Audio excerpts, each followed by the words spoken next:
Welcome to Rainbow Soul Vodcast, where our soul astrology comes forward to help you manage your everyday life, with forecasts and deep dives on natal charts and queer perspectives on the planets, transits, and more. A group discussion about upcoming transits with tips on how to read these transits in your own chart. Hollis offers years of wisdom and natal chart knowledge with Brighthawk's positive perspective and Lacrosse's inquiry. We offer the complete queer astrology experience. Welcome to Rainbow Soul. Please help us by subscribing, sharing, and commenting and reviewing. You can also learn where else Rainbow Soul is offered on our website at rainbowsoul.show. Hello, welcome to Rainbow Soul. I'm Hollis Taylor. I'm one of your astrologers here today for Rainbow Soul.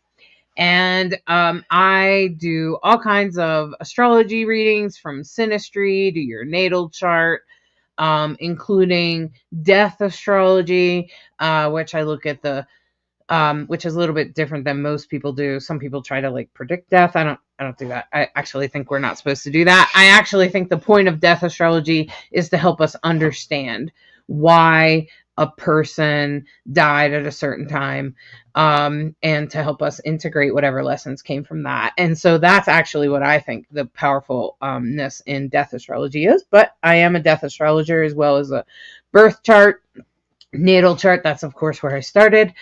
And you can learn more about me at divineandrogen.com. You can go there. There's a comment in the description. And Hollis is a great reader. I'm just going to say, of course, I'm totally biased, but it's a really amazing thing to learn about your own chart, to be able to understand when it's hard, why it's hard, how to navigate situations. And let's face it, life's pretty intense right now. So frankly, I don't know how anyone lives without astrology. And if you're tuning in, thank you so much, because you're already obviously very aware that we're all impacted by these things, and understanding your unique chart and the times in which we live, priceless. By the way, I'm Brighthawk, and you can always learn more about me at brighthawkproductions.com.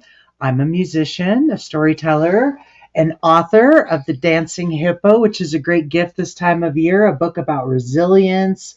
It's really beautifully illustrated. If you have a little one, you want to get that book. It's really fun. And if you get the ebook, which is me telling the story, Hollis has my live action character, which is really fun and hilarious. Yeah, I get to dress up like a hippo and dance. 5 pieces of original music. Everybody gets to do a hippo dance trance, and it's way fun. So I'm also an artist and an author, and it's great to talk astrology this hour. She also has these cool things. They're called crystal grids. If you're into crystals, they're made out of wood, and she paints both sides, and you can use them to focus your crystal energy. You can definitely get these. These are great gifts. Although I think you've sold out of most of them. You just have a couple left. I really have to update my Etsy But if store. you're Christmas shopping, I think you at least have some of them on Etsy. Yeah, I do, but I really need to. And her website is brighthawkproductions.com. You can also get her music there. Yeah. So speaking of music, and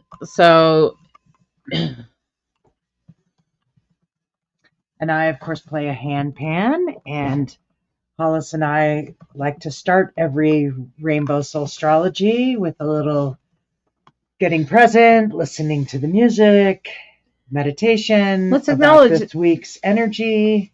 Yeah, and for it sure. just helps us all get grounded and centered. Well, first I want to just say hello to KJ Hearts. Welcome. Thank you. They said that I'm so intrigued on learning more about my birth chart. I don't even know where to start. Well, this is a great place to start, KJ, and I would say print your birth chart and have it out with you. So when we talk about it, you'll have some clue as to what we're talking about, and I can help point things out in your chart that would be helpful. So it's great to listen to this weekly forecast.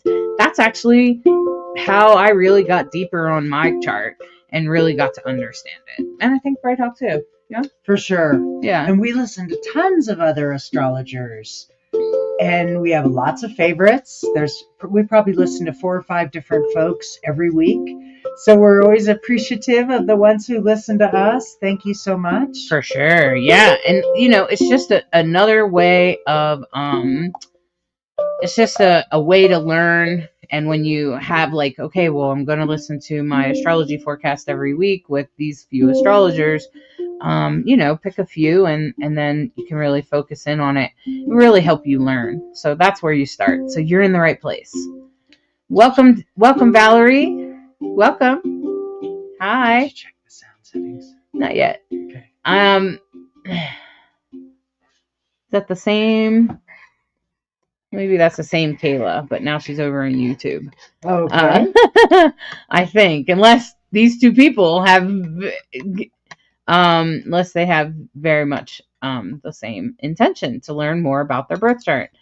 Hi, Ward. It's great to have you with us again this week. Welcome. I'm glad you're here. And I'm just going to adjust the sound so that you can hear Bright Hawk's instrument. You want to go ahead and play for a second? There we go. Now it won't cut in and out. Hi, Barbara. Kayla. I thought it might be the same person. Welcome. I'm glad you're here. It doesn't matter which one you're at. Great. Well, let's first take a meditation, and this will help you with some understanding. My meditations are meant to teach and to help you get in touch with this week's energy. Okay? So let's take a minute to ground. Put your feet on the floor.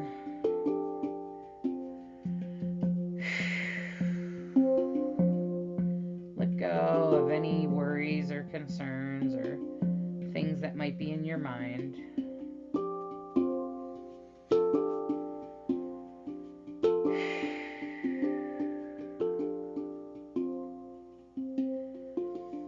And imagine yourself walking outside and you're quite comfortable. You're not cold. You have a jacket on maybe.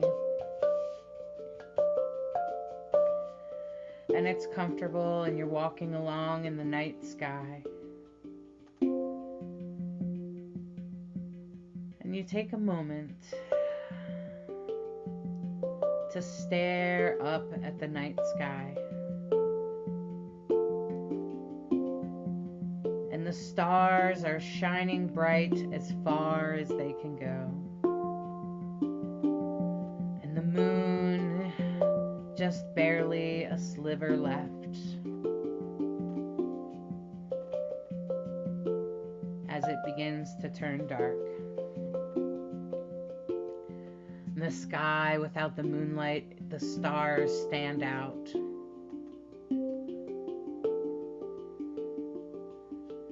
And there is a constellation that is magically highlighted in front of you. And as it pulls forward, you see the face of a lion. Leo. Leo the lion is face to face with you in all of its pride and passion, its fierce passion and independence and strength.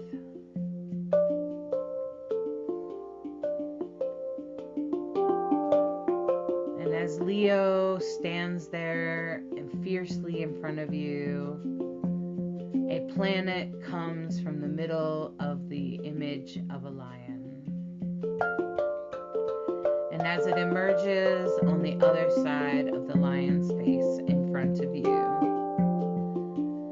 it is a deep red color. And you become aware that this is Mars. And as Mars is spinning, you start to notice that it begins to slow down. Slowly slowing down, making you wonder what you should do next. Thinking maybe you have to do something about that. Your passion, are you following your passion? And as Mars starts to turn around and spin backwards, right in front of you, it starts to make you think, wonder what you can do about your passion.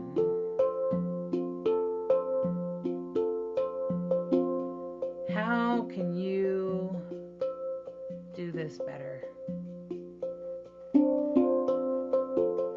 Can you make this change? What needs to be done? What action do I need to take? And this uncomfortable feeling of reflection and slowing action sometimes can create a level of discomfort.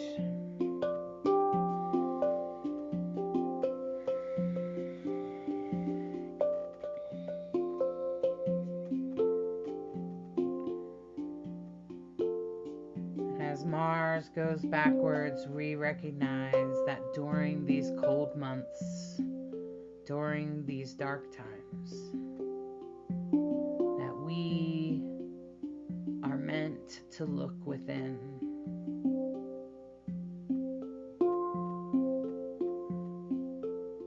We are meant to reflect inwards and see what we can discover about ourselves.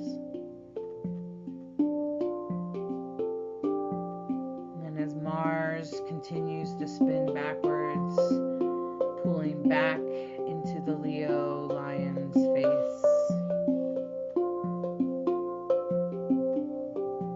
And as the lion pulls back into the sky,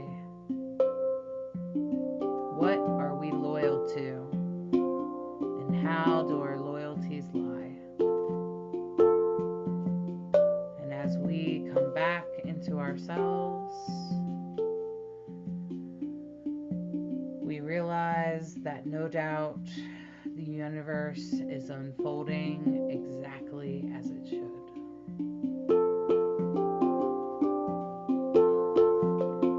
And we come back into our body, back into our now, back into this moment here on Rainbow Soul with beautiful hand pan music in the here and now.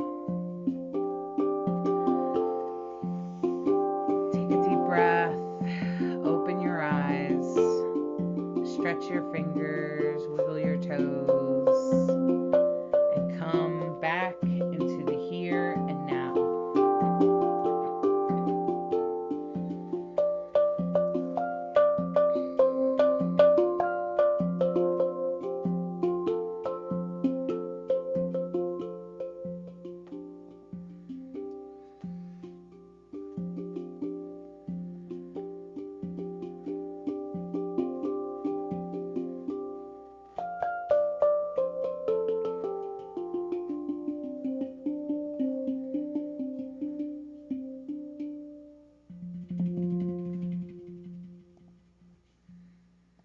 Woohoo! Well done, Bright Hawk.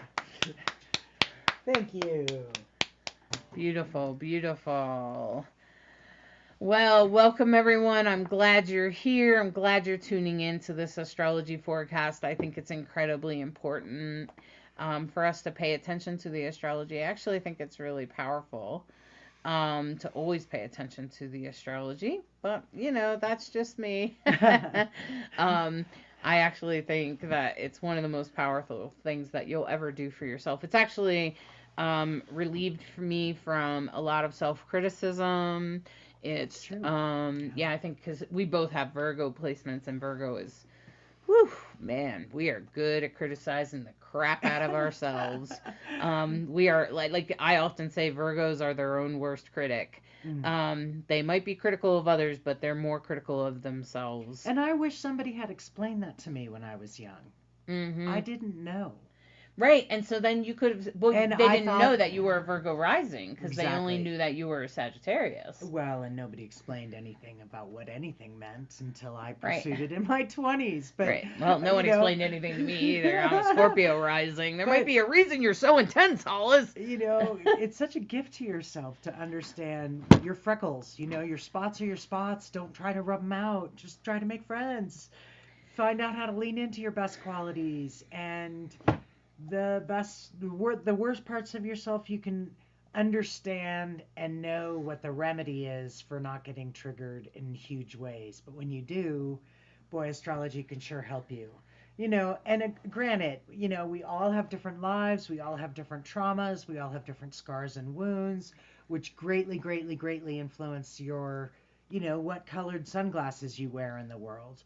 But your astrology chart really can help you so much But I in think, all those things. but I think the astrology can even help you heal, or at least direct you a thing that Absolutely. will help you heal.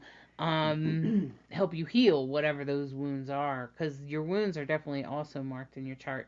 Just like you know, Right, when someone exactly. dies, that would probably be marked in your chart. I'll be able to see it. That's what the readings are for, because to have a professional astrologer look at your chart at least once a year, or if something major happens, like someone dies or a relationship changes or anything like that, then you're going to want to look at the chart. For sure. And as you learn astrology, if you pay attention week to week, as you learn your chart, what I would suggest is that you print out your astrology chart. You can get a free one at astro.com.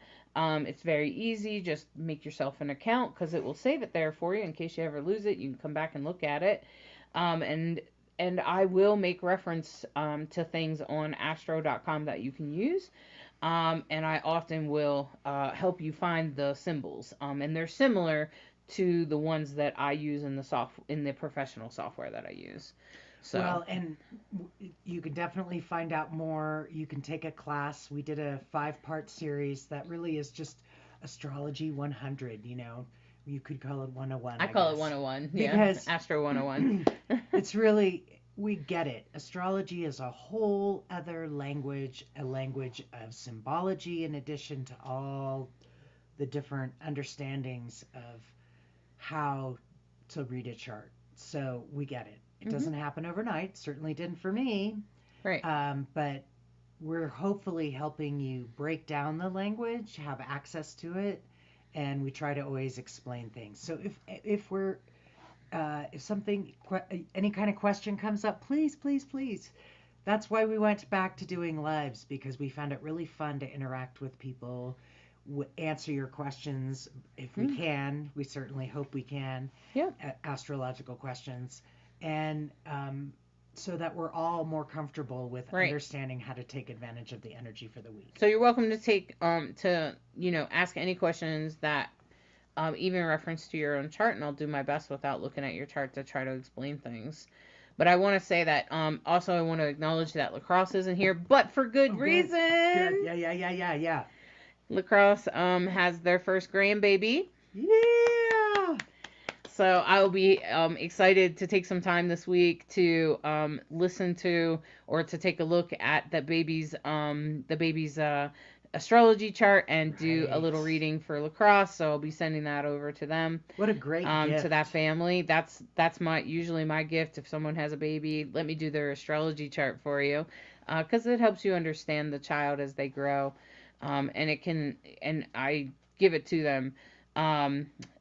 Kayla, you want to use astro.com.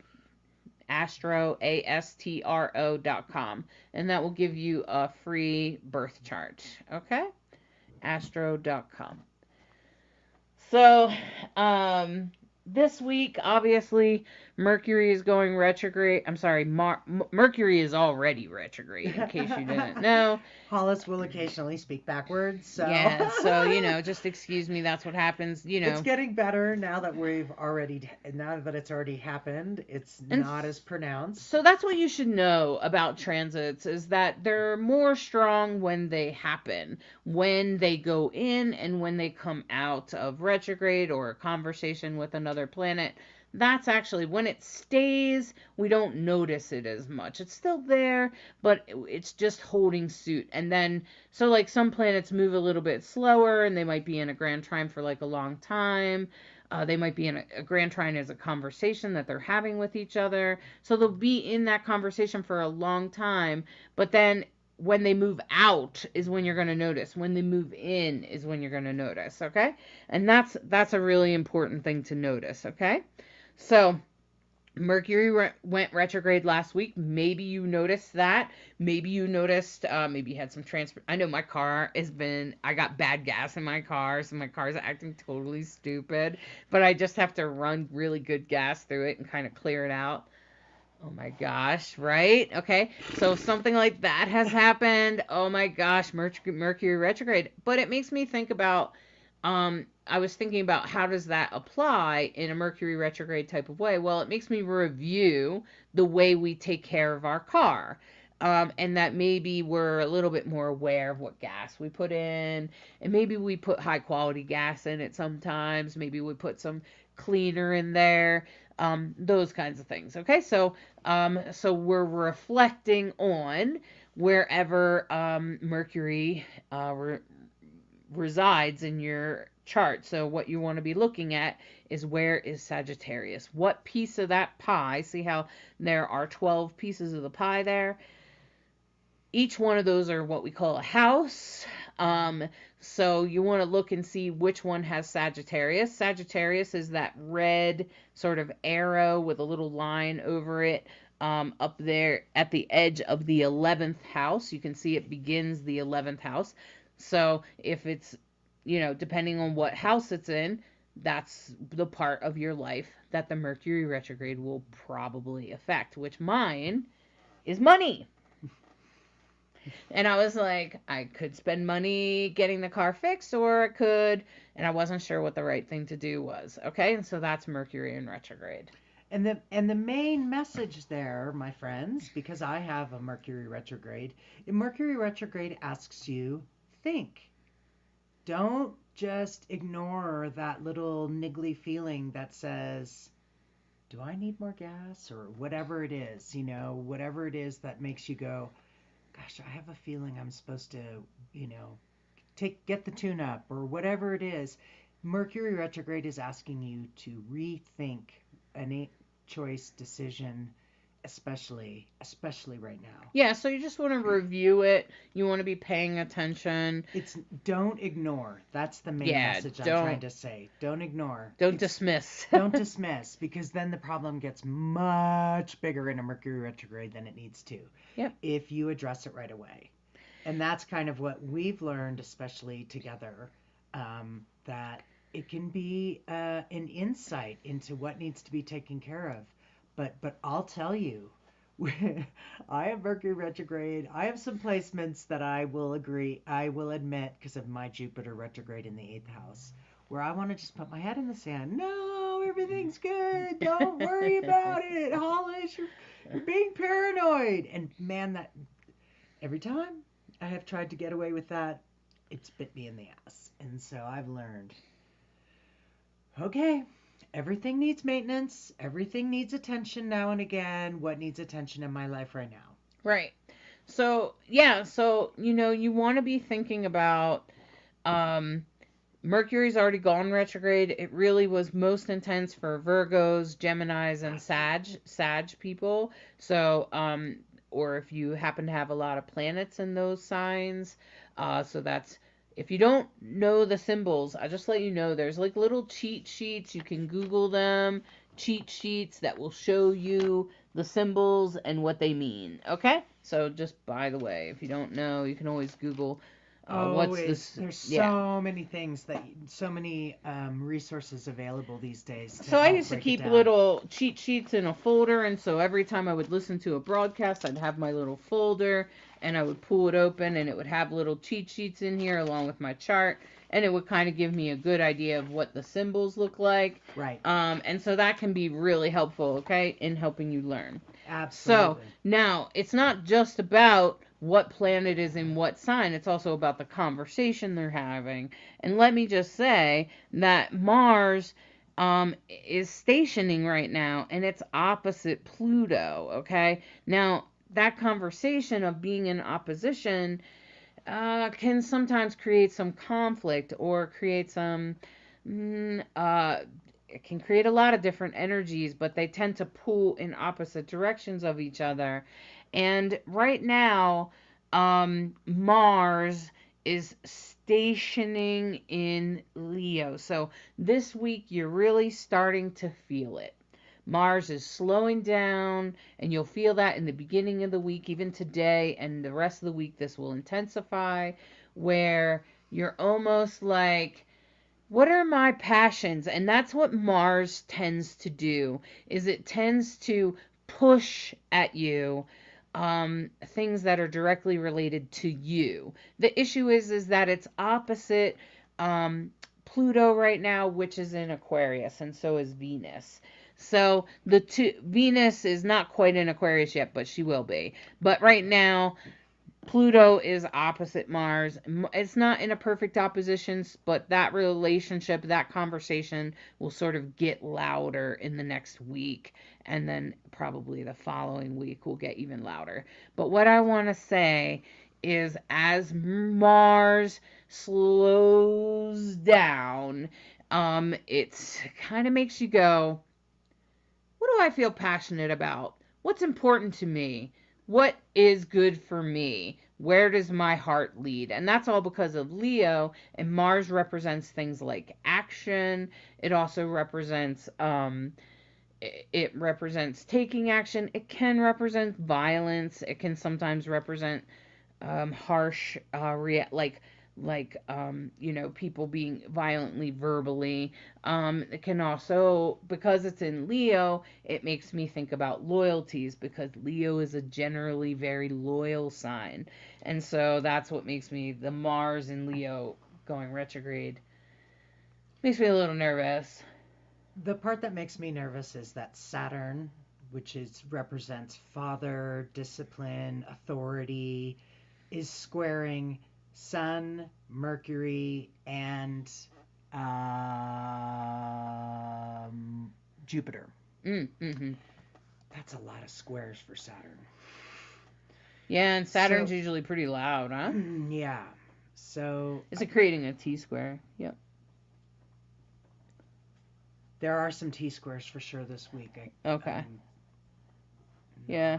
Yeah, it is, because if you have two, because those three squares, exactly. Yeah, so like Mercury and Jupiter are opposite each other, and they're both squaring Saturn at the same time. So now squares, they don't have to be. They're not bad, but they are challenges. They are crossroads. You have to make a decision. And because Saturn's involved, it could be an authority saying something to you or forcing you to make a choice one way or the other. Pluto's involved, so there's Jupiter's involved, but Jupiter's retrograde, so it can be on the big side. Yeah, it's just a lot of squares in addition to the fire, try it again, grand trine in fire. Grand trines mean that all of the same elements are being lit up. So it's very elemental, and in this case, it's fire. The node in Aries, but then it switches to Chiron. Of course, Mars in Leo, and the Sun in Sag. So it's a lot of fire. Fire means action, and before Mars goes retrograde, there probably is some urgency this week to get some things into place, so to speak. Yeah, and you're going to feel it. You're going to feel like your perspective on things, you're thinking things through, you're reviewing things. Um, and that kind of thing could be, especially with Mercury and Mars going retrograde this week.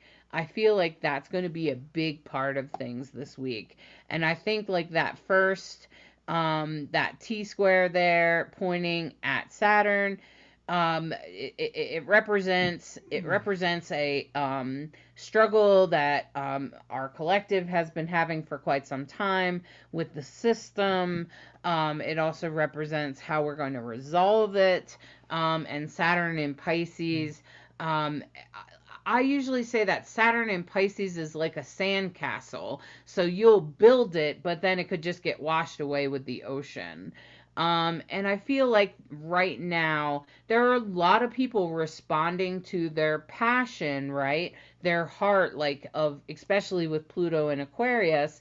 And that's what Pluto and Aquarius is. That's that we can do something about this. We can change it. We can bring energy to the collective, equality for everyone, and that kind of thing. And I think that that is definitely part of the story, especially since Mars is also part of this conversation, and Mars slowing down and talking about loyalties and who they're loyal to. And so you might be starting to have that. What are you loyal to? Right. What in yourself are you loyal to? Who are you loyal to and why? Right. And all of those things have to do with Mars in retrograde in Leo. So you want to look for Leo. You can see Leo in the chart here. If you look on the right hand side, there's sort of a masculine symbol, the circle with a arrow that usually represents men, male. That's also Mars, okay? That's the symbol for Mars. That's where it comes from. And the symbol with it that kind of looks like a little horseshoe or something, that's Leo, okay? And that's red. And you can see that it's directly, there's a red line that leads to it. That's across from Pluto, directly across over there on the 12th piece of pie is Pluto in Aquarius, okay? So let's talk about the moon for a minute. So we just had a new moon, and if you're really wanting to take advantage of new moon intention setting, a little ceremony, a little honoring of the new moon in Sagittarius new moons are all about fun and get it done and taking care of the collective and high vibrating and yeah, those things. Sagittarius, of course, is ruled by Jupiter. And right now you have the moon and the sun and the moon, of course, are recently conjunct from the new moon. They're also conjunct Mercury, and they're all opposite the ruler of Sagittarius, Jupiter. And so that energy is, there's some energy there. And so we have a Sagittarius crescent moon, and it's squaring the nodes, and it's also squaring Neptune. And Neptune is going to, everyone is going to feel a change with Neptune this week. Neptune has been retrograde for months. Yeah. And it's about to come out of retrograde. That'll be at the end of the week. Yeah, and it's in its rulership of Pisces. So everyone's going to feel that. So right now, the moon is squaring Neptune. And the reason some of you might be noticing that, gee, you seem to be podcasting the Rainbow Soul Astrology a little earlier in the day than normal. And that's because there's a void of course moon, which I'll explain in a minute, from literally this afternoon at 3:48 until this evening at 9 p.m. Mountain Time. So if you've listened to us before, you've heard us talk about this thing called the void of course moon. And it's when when the moon gets to the end of a sign and there's no more what we call Ptolemaic aspects. Don't worry about that right now. It's when it's getting ready to switch from one sign to the next. And of course, that's a big switch. It's a switch from mutable fire, Sagittarius, into cardinal Capricorn, which is an earth sign. So it's a very, very different vibe when the moon steps into Capricorn. And so there's this void moment, and that void can be a few minutes or many hours. Or a whole day. And so this is when it's like most of the day. So this is when we say honor what the calendar says, and if you can, take a break between those times, between 3 and 9 p.m. tonight, Mountain Time, just for your area. You can see it at the bottom there. It says void 3:46 to 9:09. Okay, call it 4 p.m. to 9 p.m. Mountain Time, whatever that is for you. And really, what it means is that it's low energy. It's great self-care time. It is also something you can take advantage of if there's someone in your world that is always high emotions or high drama, and you just want to have a quick conversation, and please don't make it high drama. You can use it during a void of course moon. I know that sounds just a wee bit manipulative, but I think it's reading the room. I think it's knowing when, I just want to have this quick conversation. I don't want it to be dramatic. This is a good time to do that. Right. And I think also Mercury retrograde is not a good time to make commitments or anything like that. And so I want to say you can put your questions in the comments. Right. Tracy Wilkinson in the Mediums group, she asked good morning. She said good morning from Australia. Awesome. And then she asked, will my eldest son find employment in a meaningful path in life? I worry about him. Honestly, that's really hard for me to answer without looking at his astrology chart. If you book a reading with me, I'll be able to tell you. I'll be able to answer that question.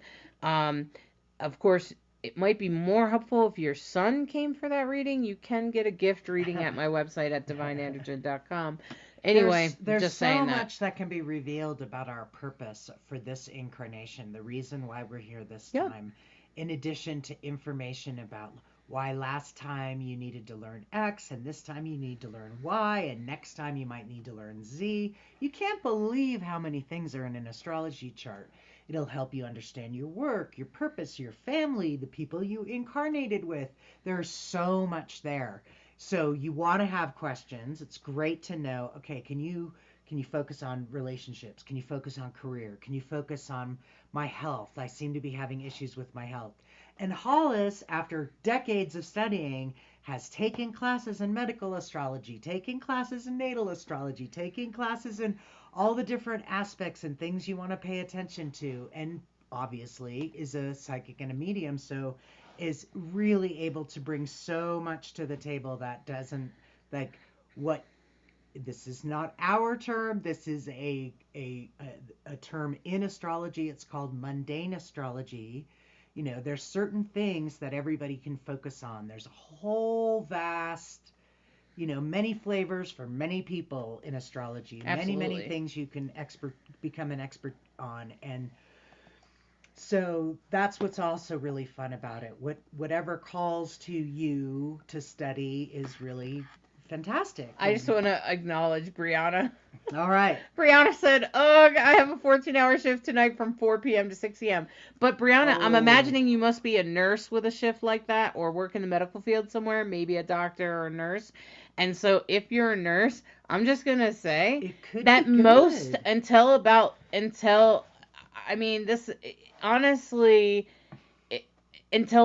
p.m., it's probably going to be chill. But so any of the drama is not going to happen till after 9 p.m. Okay? So that's going to be in the middle of the night. There's a couple of voids this week that I thought of people who work graveyard shifts, and I was like, well, hopefully it's a good thing. You might need a little extra coffee, you might not have a lot of energy, but at the same time it could be just like, gosh, this is great. There's just no drama today. Or on the shift, awesome.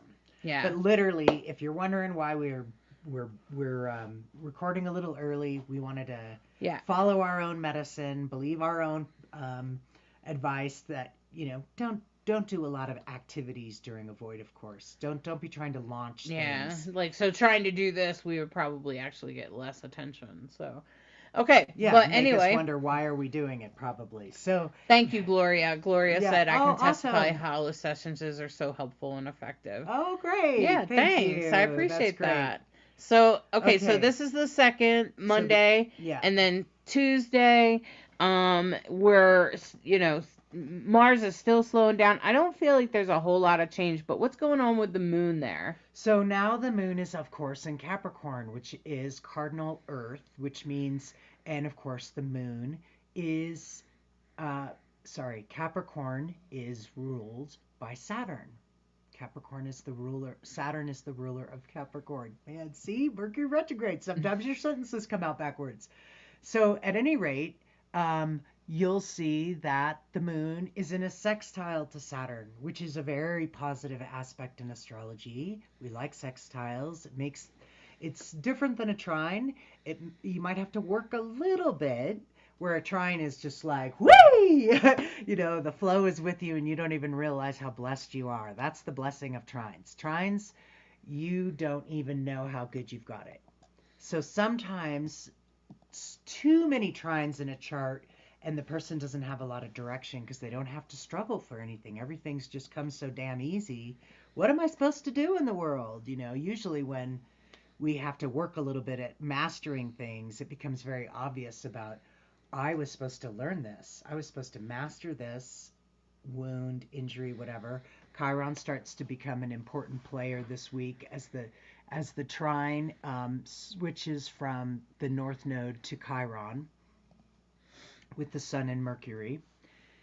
And of course, it goes across to Mars as well, but it's not a complete grand trine the way it was before. And then, of course, the other thing that you start to see is, wow, there's this box in the middle. Those are called mystic rectangles, and you're very good at describing them. Yeah, well, and it's a very close. One. It's a very close to mystic yeah, rectangle, but yeah.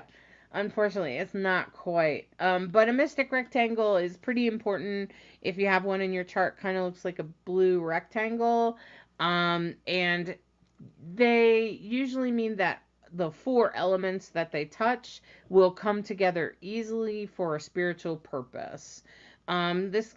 This doesn't have to be. Sometimes it's funny because I find this in people's charts that aren't all that spiritual, because I do a lot of like death chart readings and I look at people's charts that aren't necessarily spiritual, and funny that it's still in there because a lot of times they'll have delivered spiritual messages by not being spiritual. So it doesn't always mean that you'll be spiritual. It means that there's something coming together that will help bring a spiritual message from you just by being who you are, and you don't have to do anything to earn it. You don't have to change it. You don't have to do anything about it, but it tends to come together really easily and tends to be some sort of mystical purpose, some sort of awakening or conscious awakening or something like that. So you'll hear a group say, oh, you were the perfect person to help us get that done.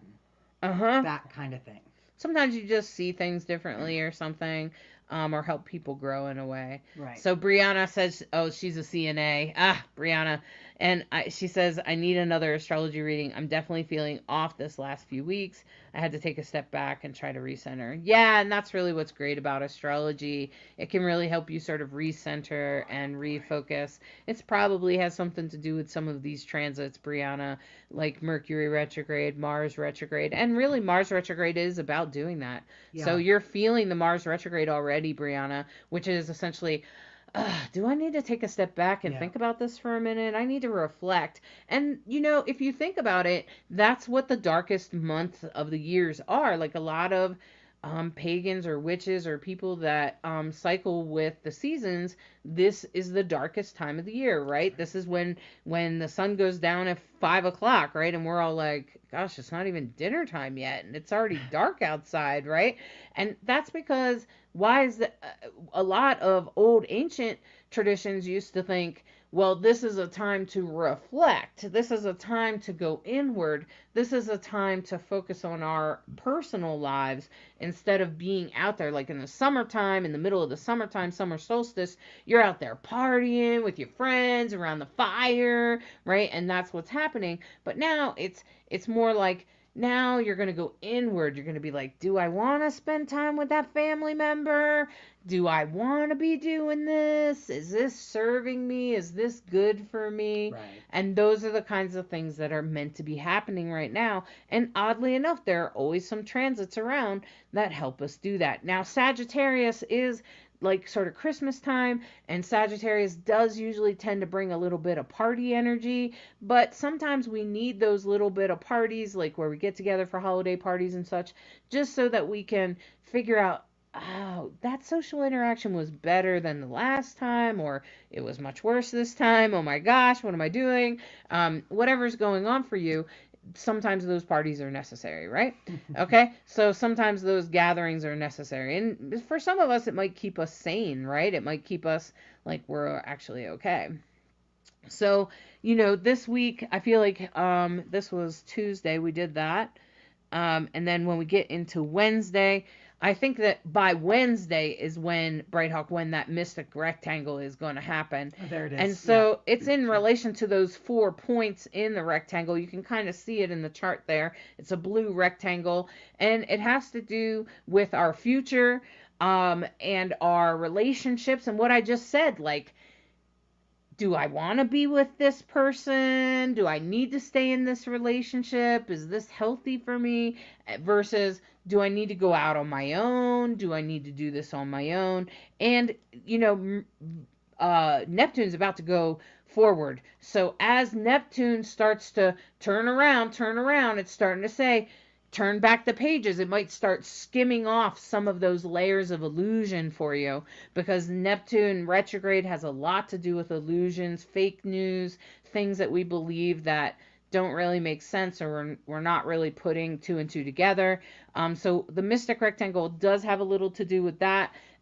So I wouldn't be surprised if some people regret what they've done, or start to realize things about relationships or anything like that, or even about themselves, like a reveal about ourselves, like becoming aware of things that we have done in the past, right? Okay, or things, or what we want in our future.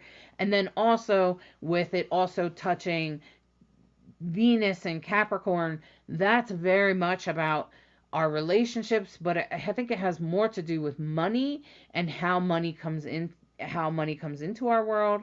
And while some of us might judge that as shallow, especially if you happen to have a relationship that's based on money, like we're always like, oh, well, you shouldn't just be based on money. Well, sometimes that's what it's about.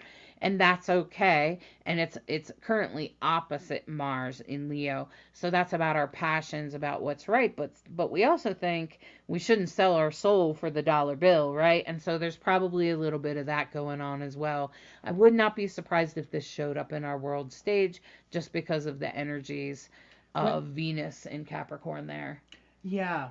And, I keep thinking, wow, the other thing I see with that Mercury Sun conjunction, and the Mercury and Jupiter are both at 16 degrees, and they're what we call mutual receptions, which means they can switch signs, they can flip, because Mercury is the ruler of Gemini, which it's opposite of, and Jupiter is the ruler of Sagittarius, which it's opposite of.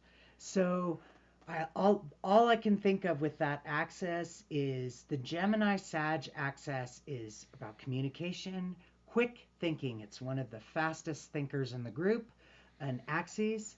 Mercury, it's also kind of scattered sometimes. It can have lots of interest. Not always scattered. It could just mean that they have a lot of interest, like a jack of all trades, or someone that's just good at a lot of different things. And really important to remember, both of them are retrograde, which means both of them are reflecting, just like you were just saying. So reflecting and communicating, and of course Jupiter's always asking what you want. In order for the universe to deliver what you want, you need to be able to say, I would really love more peace and love in the world. I would really love help in manifesting my best version of myself. Doesn't it also have to deliver what you don't want? Like sometimes I think the only way the only way for you to get what you do want is to sometimes get what you don't want. And that's sometimes Jupiter in Gemini, because you know when Jupiter entered Gemini a while back last summer, I mentioned that it is the recognition of wrongs going right, like making wrongs right. And we started to see that even in our world stage for a minute, and for a hot minute. But then Jupiter started to go retrograde, and it's the opposite of that. So that kind of means to me, in my mind, that people that aren't always honest and stuff start winning, and they get away with things, or and that's been going on now since before the election. And so that's what we've been experiencing. So if there's some people in your world that are maybe dishonest and you see them winning, and I've heard people even say this to me, like they're like, why do the bad guys win? And well, sometimes I think it's because we have to get what we don't want in order to be more passionate about what we do want. And that's really what Mars and Leo is asking, is like, what do you really want? But sometimes Mars can be short actions.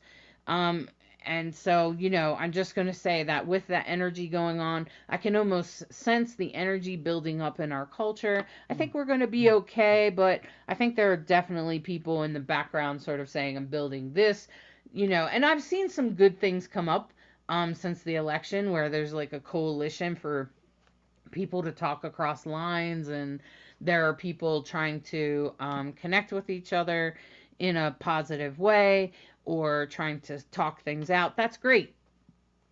And that's what this time is for. This time is for us figuring out what needs to be done.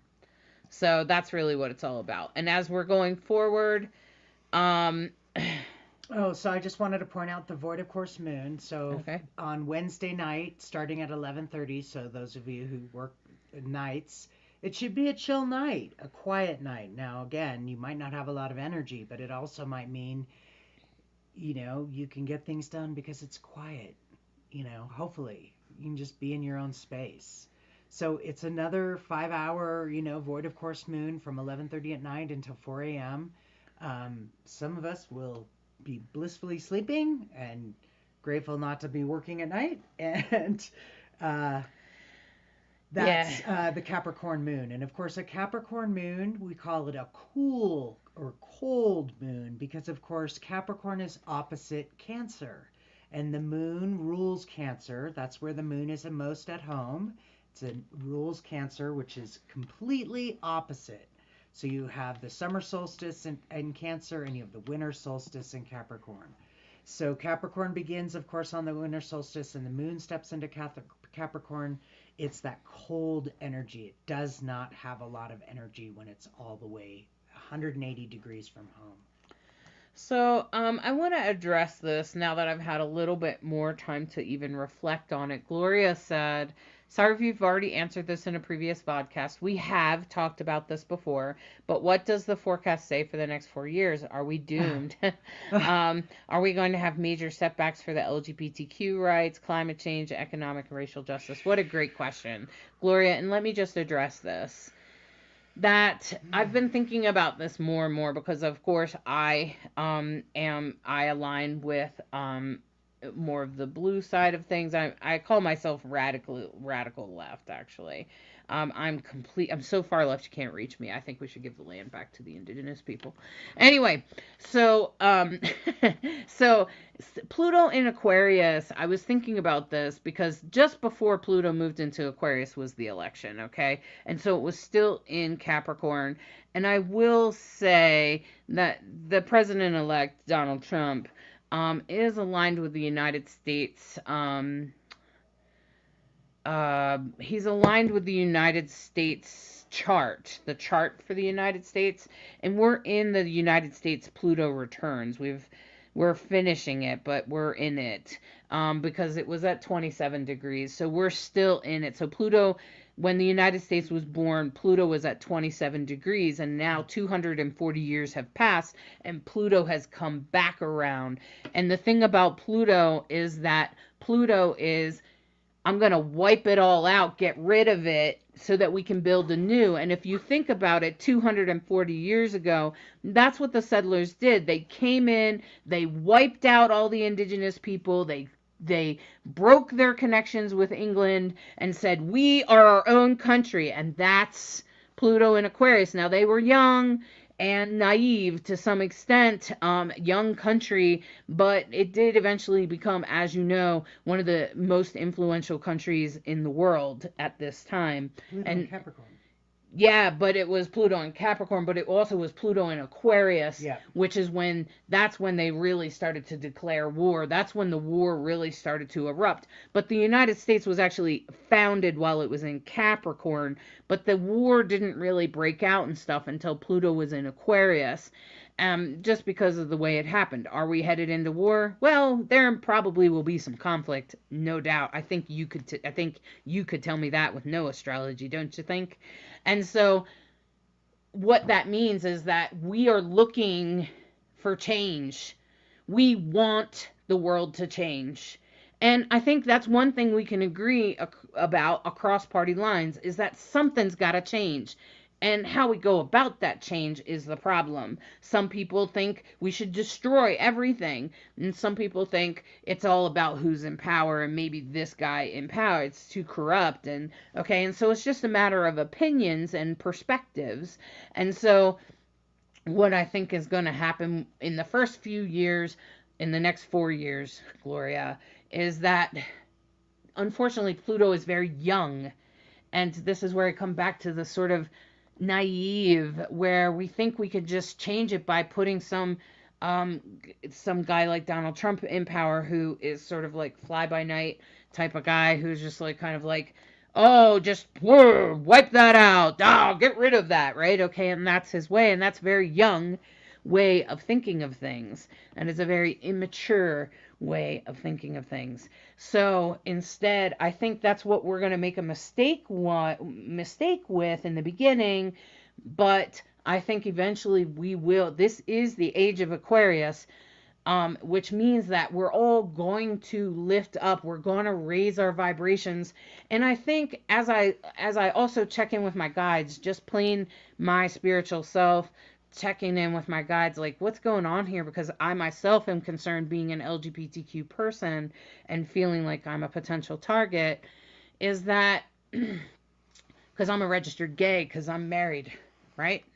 Okay, and what that kind of says is that I think the counterculture, the LGBTQ, the people for climate change, the people for racial justice, we're going to strengthen our power. We're going to come together, because that's what Aquarius is about. Aquarius is about coming together and making things change, forcing things to change, making things change. And that will be super, super important. And that's what's exactly going to be happening for the next 4 years. Alexa, stop. So one of the things that you can count on is that will be happening. That change is happening, and we're just in the young stages of it, where we're probably going to make some mistakes because we're new at this, because we know we have to make those change, and we're going to get to them, but we're probably overall the culture has to learn that that's maybe not the way we go about it. Okay, and so, but some of us are up here and some of us are back here, and so it's just a matter of the people up here are going to be gaining steam, because Pluto in Aquarius is going to push us to. Okay, so that Pluto in Aquarius is kind of a big deal, particularly for anyone with Aquarian placements. It will affect you as it gets closer to whatever planet is there. But Pluto in Aquarius is happening. Pluto's at 0 degrees. It's across the sky from Mars. Yes, it's possible. I'm not going to lie to you. Yes, it's possible that violence could happen, especially as Mars turns around and goes backwards and becomes directly across the sky from Pluto. Absolutely. So when Mars goes retrograde, just a reminder, when Mars goes retrograde, do not be aggressive. If you push on something, it doesn't matter if it's a legal thing or an argument, it doesn't matter if it's big or small. If you push on something, if you try to be aggressive, if you try to be forceful, it has high probability that it will backfire on you. It will push back, it will boomerang, it will slap you in the face in a way that you just did not see coming. And you will be incredibly offended. And that's Mars retrograde. So, my friends, boy, oh boy, if there's a time in your life when you should sit on something or reflect on it in a different way by not taking action, please, now's the time. it's the really smart thing to do. I had a very personal dance with this a number of years ago, and that's when I learned it really intensely when Mars was retrograde for 6 months. And I was so glad I listened to the astrologers that said, do not take legal action on during a Mars retrograde. Do not be aggressive. Do not be forceful. Do not push on people and their buttons, because you will get smacked. So, my friends, I cannot stress that enough. Mm-hmm. All right. I Now will we have really big stuff coming up on Thursday. So I just want to say, yes, Neptune retrograde affected the election. Absolutely, Gloria. Oh my God, had a yes. lot to do with like the fake news and people not quite seeing things. And Donald Trump has Neptune retrograde. He sure does. And I'm sure his followers all have Neptune retrograde. It's people who are willing to be conspiracy theories, willing to chase. And if you have Neptune retrograde and you're like, well, I'm not a Trump supporter anymore or whatever, or I'm not in now, I would say just be careful of what you believe in, because sometimes you could be a little naive to believe in things that are not really true. Okay, that's all. That's what it that's really what it believe. That's really what Neptune retrograde is. Okay. Now the last question, I feel like we just came out of Mercury retrograde. That was last week. We went into it. It lasts about 6 weeks. Yeah.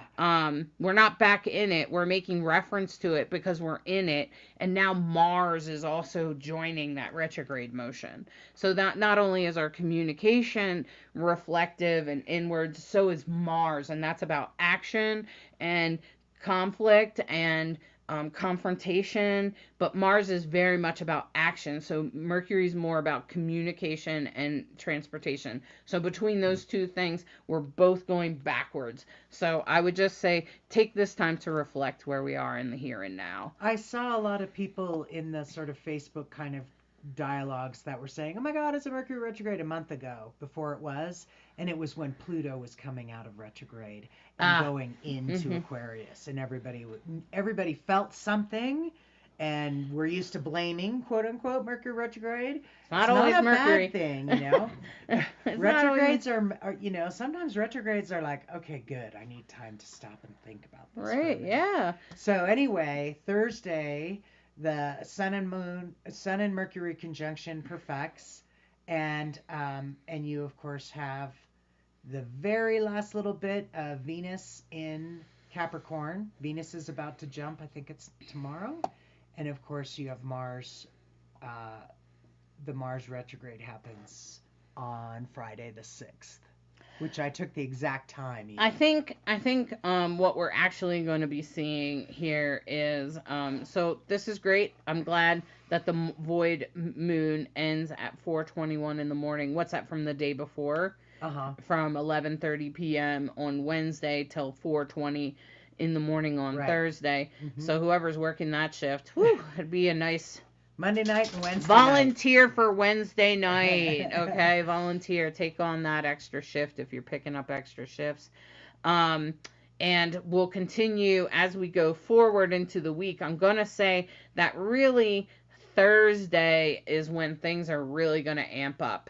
That's when it's really going to be like, because Mars is going retrograde. And then Saturday, Venus moves into Aquarius and Neptune goes direct. Right. And boom, boom. So like Friday, Saturday, Sunday, really big energies. It's going to be big awakenings. It's going to be big awareness. It's going to be reflecting and going, holy crap, I didn't take this or I didn't do this. There could even be frustrating moments. Definitely you could experience some frustration. You want to be careful about allowing that frustration to take you too far. So be aware that maybe you want to do some extra meditation on Friday morning, maybe 5 minutes extra on Thursday, or if you don't meditate, maybe you want to take 5 minutes and meditate.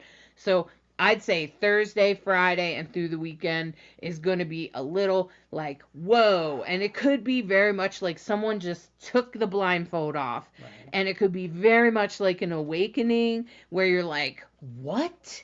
And you're going to become very aware of something very suddenly. Or you might even become like, wow, I really need to take care of this. Okay. And it could be very much about action. It could, because of that insecurity of having the blindfold ripped off of you, I want to say that could create and this is where I'm learning, where like people that are more awakened, like all of you listening to us right now, are a little bit more aware. And I realize that the astrology affects us a little bit differently than it does the average Joe. For people that don't meditate, for people that don't pay any attention, for people that just go through life and life happens to them. For those people, we call them mundane, right? Or muggles, like in Harry Potter, right? Okay. And so for muggles, that would be what we would call mundane astrology. And what I'm realizing is that for them, that insecurity of having the blindfold ripped off of them is going to be like, okay. And they could be insecure. They could scratch back. They could bring violence. They could follow their heart's passion. They could feel like they have to fight. Okay? Because anger is a secondary emotion. If you're a therapist, you understand that. Mm-hmm. Anger is a secondary emotion, and that's what's happening with Mars. Is all about anger. It's all about us reflecting inwards and on our actions and anger. And anger comes from a place of pain. Now, a person that's more awakened, more conscious, they're going to be like, wow, man, I've really been ignoring that about myself or whatever. And you might take a different action as a result, which is great. And that's what we would call, awakened. That's an awakening, right? It's like the universe just ripped it off of your face, right? But mundane people may not.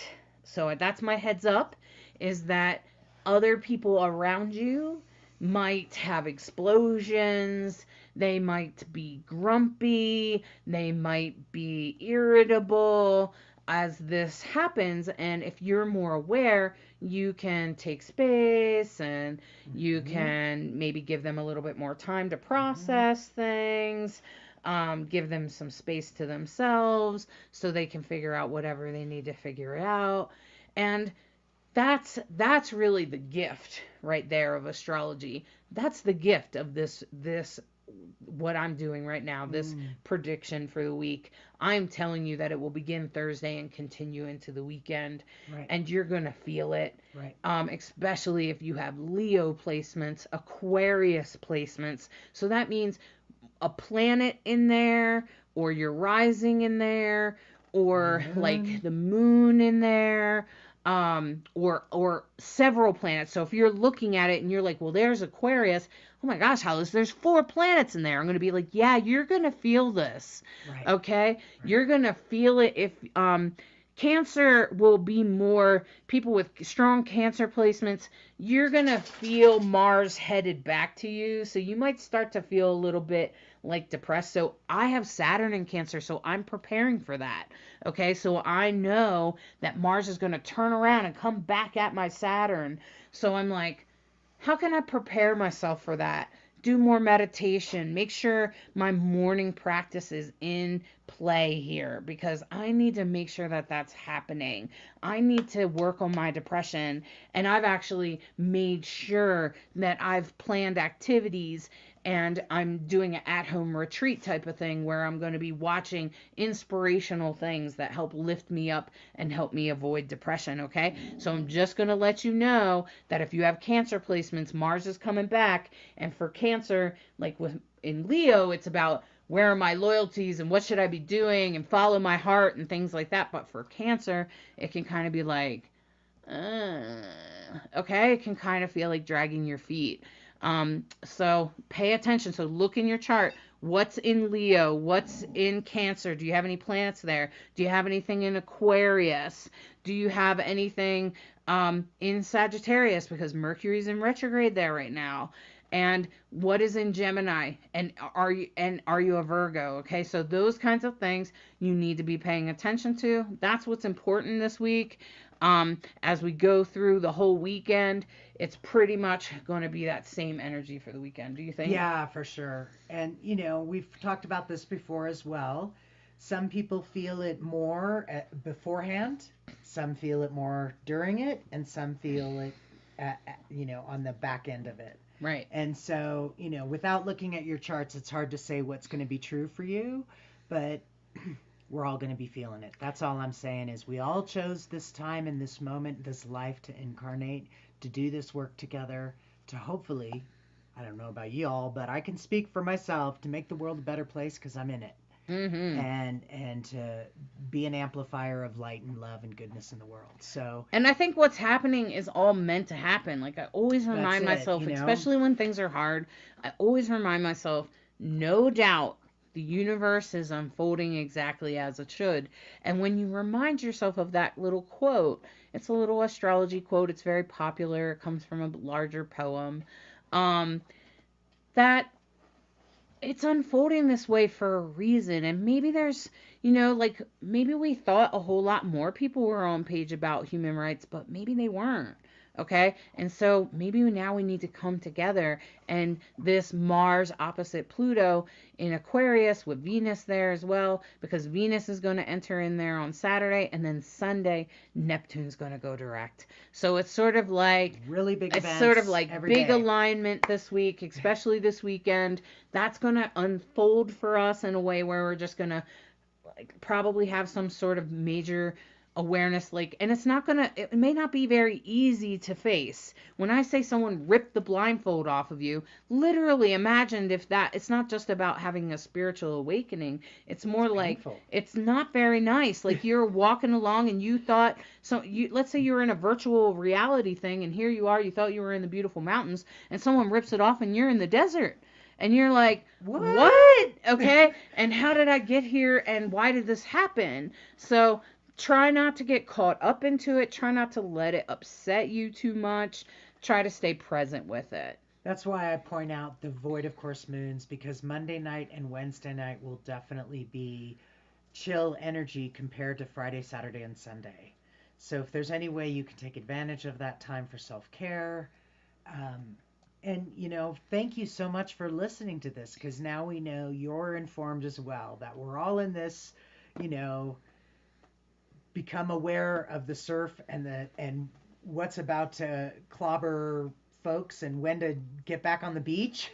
Right? Frankly. Yeah. And Brianna, hey, Wednesday night shift. Yeah. I'm glad you signed up for that. That's going to be a peaceful night. Good job. Okay, the void moon is going to be a great time as a nurse. Nice. Like everybody's going to be asleep. There'll be minimal drama. That's what you want. That's what you want. Void of course moons are like opposite of full moons. Full moons, there's so much energy and full moon intensity and emotional. And like void of course are like chill. Just be chill. Mm-hmm. Just take it easy. And it Take looks a deep like breath. Everybody needs to breathe. This is a no drama zone. And I would also say like Saturday morning, it says from midnight to 9:49 a.m. is the void moon.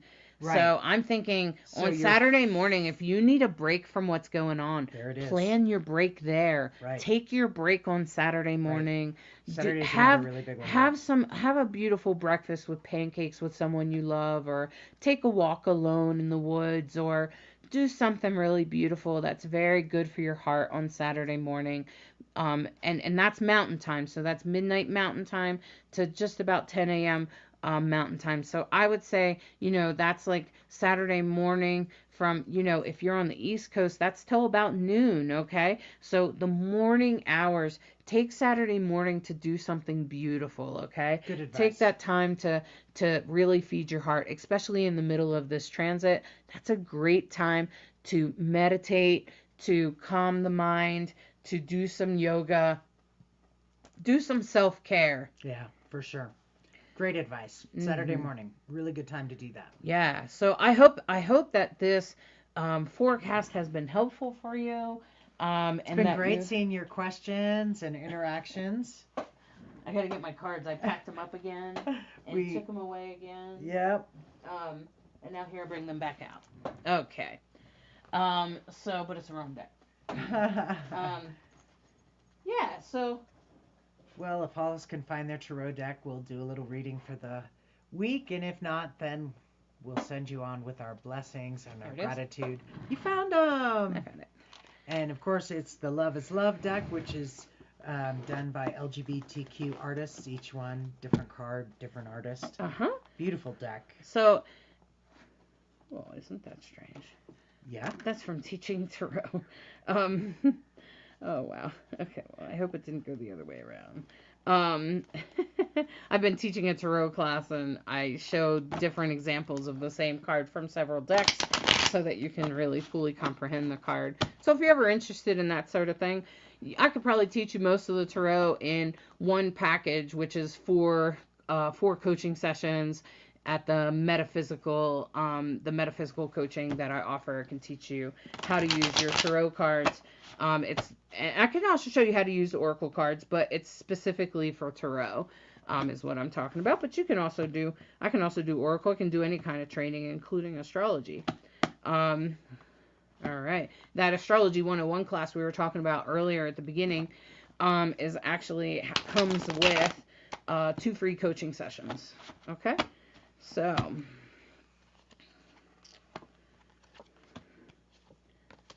And so this is very much about our experience right now, okay? Wow. And so the past is the Emperor.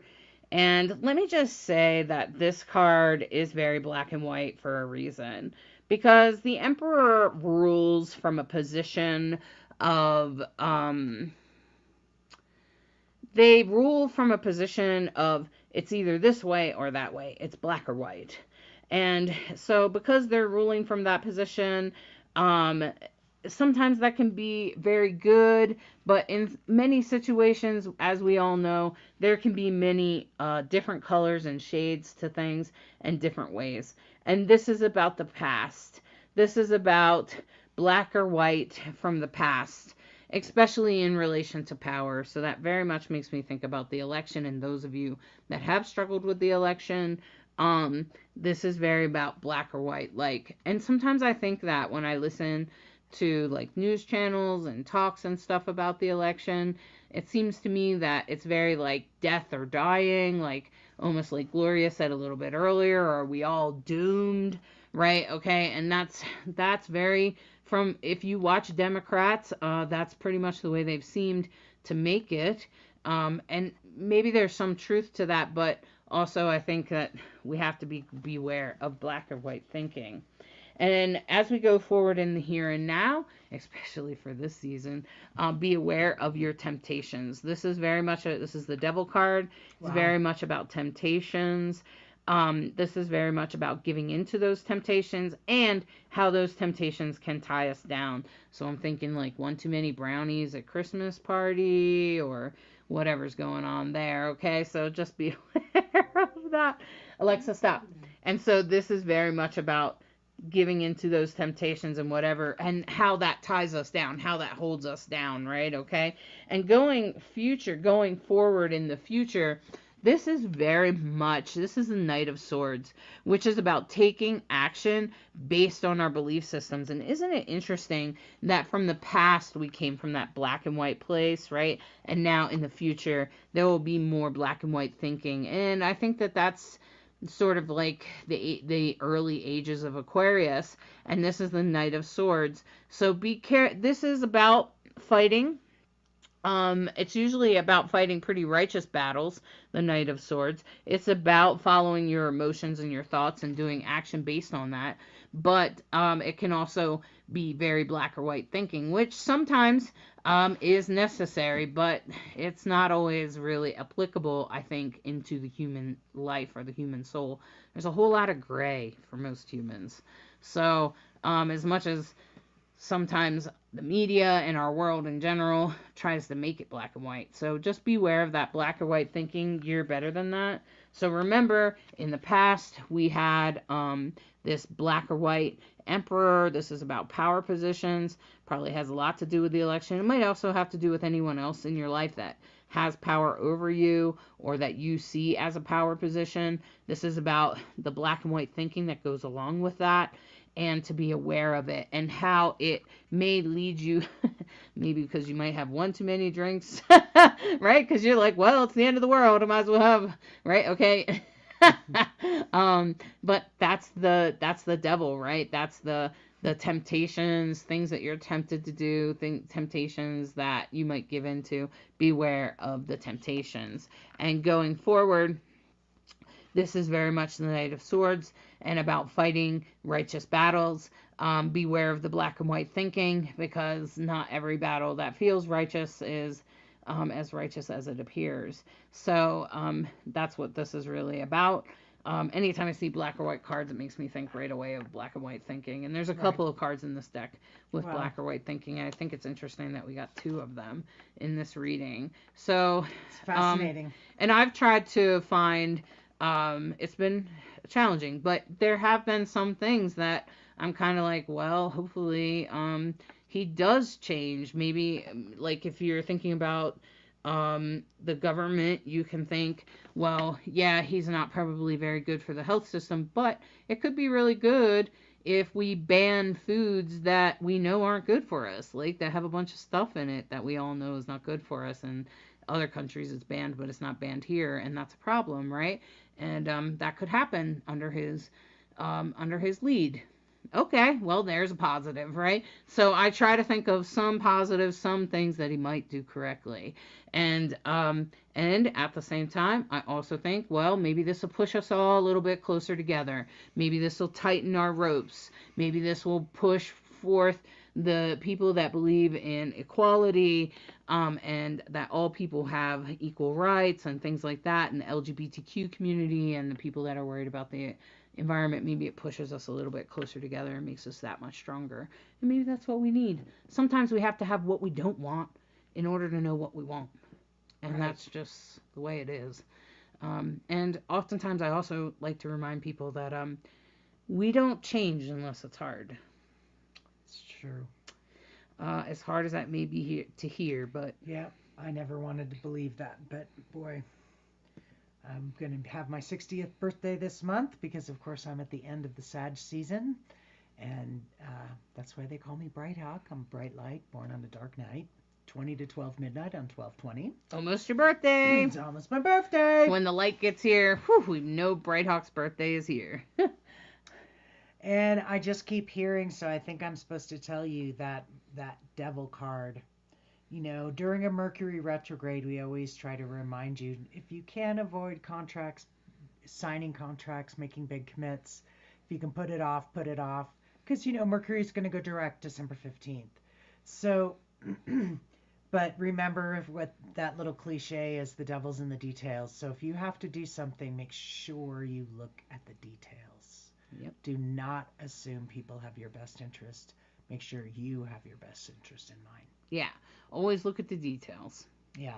All right. Great reading. We hope you have a great week. Thank you so much for your fantastic interaction and asking questions. And maybe you'll put a little thumbs up or share it on your page. We really appreciate you. We hope you have a really beautiful, blessed week. And thanks for listening to Rainbow Soul Astrology, where we try to be a bridge between you and the stars. Bye. Thank you for listening to this week's Soul Astrology and subscribing, liking, sharing, and reviewing.